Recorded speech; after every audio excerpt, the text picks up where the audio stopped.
Wilujeng siang pamirsa patepang deui sareng simkuring Alia Indah Gadis Hoironisa di acara Kilas Warta nu nyajikeun barita pangenggalna sareng faktual.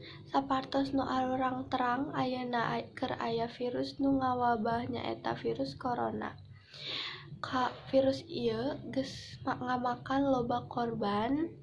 Ayeuna geus aya leuwih ti 1 juta pasien nu aya di Indonesia. Jumlah pasien tuluy nambahan kusabab masih aya wae masyarakat anu lalai ka protokol kasehatan nu dibere ku pamarentah.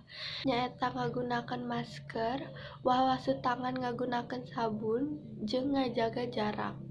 Lebih alusna arurang cicing di imah masing-masing meh corona atawa COVID-19 ieu sagera parantos. Sakirana sakitu wae ti simkuring. Hapunten bilih aya salah kata. Wassalamualaikum warahmatullahi wabarakatuh.